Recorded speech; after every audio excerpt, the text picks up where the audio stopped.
Alam niyo ba guys, ngayong araw ay diop na namin kaya naisipan naming lumabas at syempre para mag food trip na rin at kasama ko pala dyan yung asawa ko pati yung pinsan ko makulit at pagdating pa nga lang namin ng mall nagturo na agad itong pinsan ko kaya binilhan agad namin ng candy at syempre yung asawa ko hindi rin nagpapatalo, bumili rin ng pabango.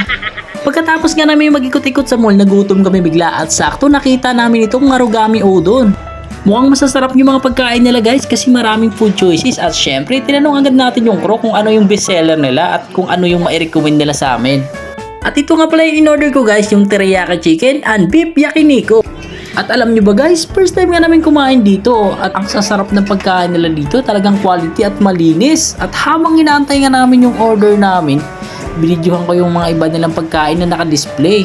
At pagkaraan ng ilang minuto guys, dumating na yung ating mga in-order, ayan. Grabe, nagugutom na ako, nakakatakam guys. At syempre, huwag natin patagalin yan. Tikiman time na! At ito nga pala yung ating in-order guys. Chicken teriyaki and beef yakiniku. May kasama na siyang chicken and beef. May kasamang itlog na malasado and kimchi. Ito kasi nirecommend sa atin ng crew. Kaya titikman na natin yung kanilang chicken.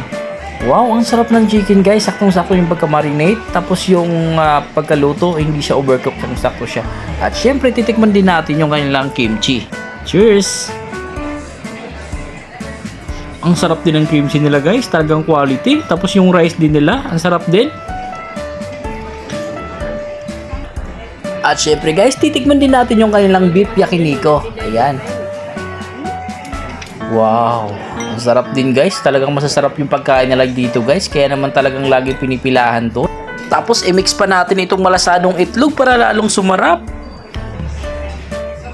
At syempre guys, titikman din natin yung kanilang beef yaki. Ayan, na may kasamang noodles at beef. Grabe, ang solid din ng quality guys. Ang sarap din ng kanilang beef yaki. At shoutout nga pala sa mga nakasama kong kumain dito.